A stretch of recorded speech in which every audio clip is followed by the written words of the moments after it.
So back in issue number 4, we got the true origin of the absolute Batman, how we got this bigger, meaner, more brutal version of the character, as he learned to be as adaptable as a bat, an animal he had a serious fascination with as a child. But one thing we didn't get to resolve in issue 4 is what's going on between Batman and the party animals, as he received a call in issue number 3 striking up a deal, agreeing that the party animals can wreak havoc on Gotham for 1 week, and all he had to do was not intervene, sit idly by and allow the people of Gotham to suffer for a week, and he'd get $200 million, more than enough to become the Batman we know from the OG series, with his planes and his gadgets and everything he would possibly need to become an even better, more adaptable hero, at the cost of innocent lives. And now in issue number 5, we'll get to see exactly how that played out. But first we start with another flashback of Kid Bruce. As you guys remember, when Bruce's father was killed, his body was against the door and Bruce was stuck in a bat exhibit, swarmed by tons of bats. So obviously he'll need his shots, and I do believe this is the first time we get a look at the Absolute Universe's version of Dr. Tompkins, as she is the one taking care of him. As she states, this should be the end of you and bats, but we know that is not the case, as we see the Batman revving through different streets, coming to solidify this deal with the party animals, but we know he's ready for them to try anything. He wants so desperately for this deal to fall through, for someone to attack him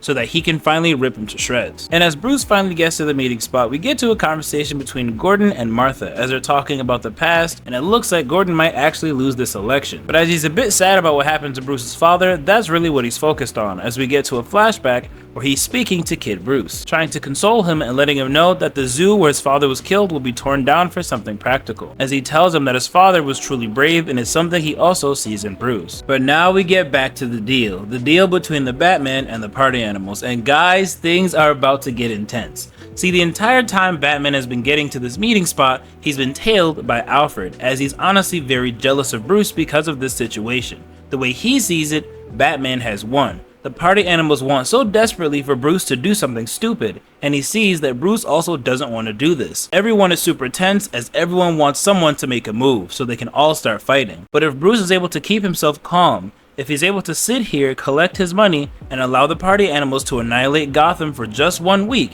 he has truly won. He'll become a long-lasting Batman that can make serious change. All he has to do is swallow his pride, lose that integrity, and realize he's not the hero he thought he was, but he can be if he just stays calm, if he simply takes the money. And as Roman lets him know that he sent the money this morning, Bruce says, I know, I already used it on something, and he's curious if he used it on bat computers or bat planes or all the many different gadgets that the OG Batman has. We start to see a flashback of Kid Bruce speaking to Gordon, as he lets him know he doesn't want the zoo torn down, he doesn't want it turned into something practical. He wants it turned into something everyone can look at. He wants it turned into something that shines, as we keep seeing glimpses of money, and now we see it's in the shape of a bat on top of a light. And as he then tells Roman, want to see how I spent it? We see, oh my god, we see the bat symbol. What he did with that money is he put all of it, all $200 million on this giant light to show the party animals, yeah, deal's off, Gotham is mine, come get it, come pry it from my cold dead hands.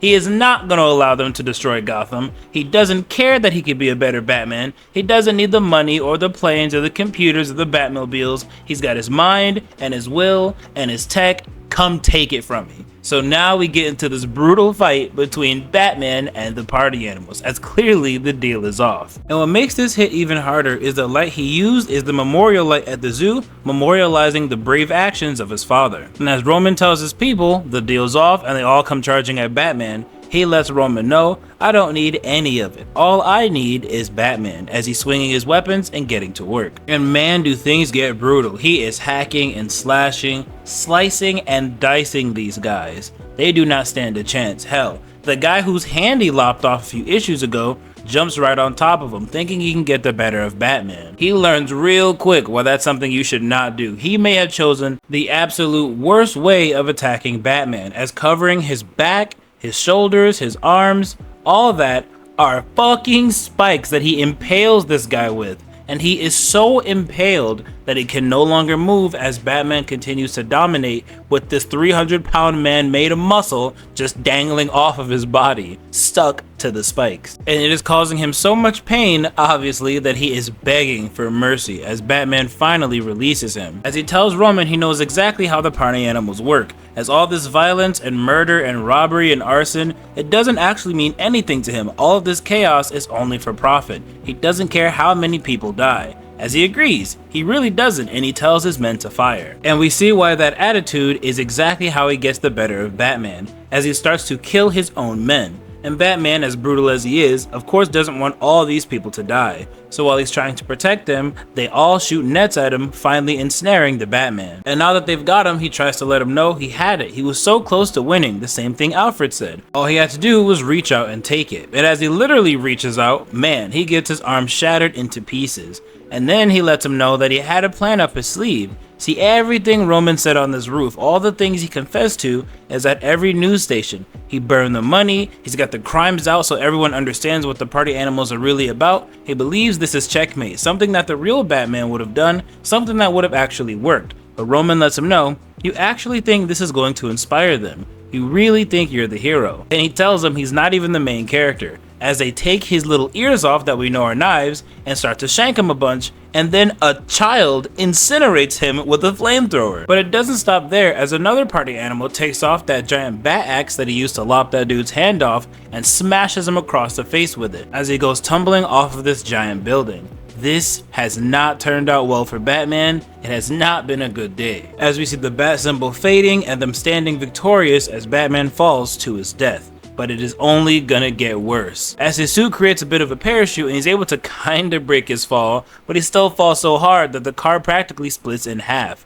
But it ain't even over yet, as the GCPD now find him all beaten up and they immediately open fire. And as he's barely able to get out of the way, he still blows up from the car he just landed on, and now they're in hot pursuit. My god, is this suit durable. Because after all that, Barbara accidentally runs him over at full speeds. Then she gets out of the car threatening to shoot him, but at this point, he's done. You can just kind of tell he's over it. He tells her to do it. Go ahead and shoot him. And she doesn't, as she tells the police department she actually doesn't see anyone. So she does cover for him as he's finally able to escape and somehow survive being stabbed, beaten, stabbed, smacked with an axe, falling off of a giant building into a car, blown up, and ran over. And as Bruce is patching himself up, Roman is actually speaking to Gotham. And oh my god, things backfire so bad on Batman as he lets Gotham know that as a child he used to have a job on a farm. He'll be the one to put down the pigs by shooting a pin right in their head.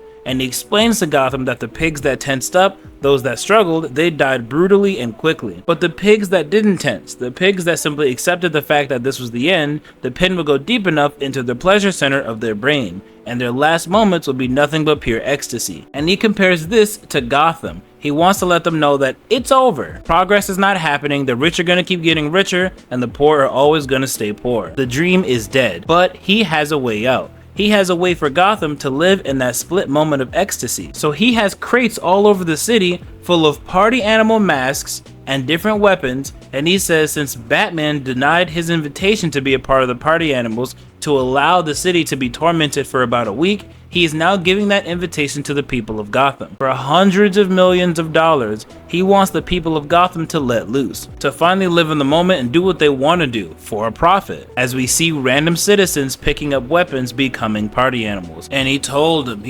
Batman, the winner in all this, the main character, the hero of this story is money, and it looks like he was correct. Although Batman had too much integrity to take the money, we see everyone else in Gotham is not that brave. And they're all willing to do whatever it takes to finally get ahead. As Alfred is now done with Batman, he feels like he made the wrong choice, and this storm that's coming is on his head. So Batman does not have Alfred as an ally. Batman is completely beat up. He doesn't have the money he needed to fix Gotham like he wanted, and now everyone else in Gotham is gonna be tearing it apart. It's gonna be Batman versus Gotham itself. And I'm really excited to cover issue number 6 for you guys, but I hope you guys enjoyed the video. This is where the issue ends, and I will catch you on the next one.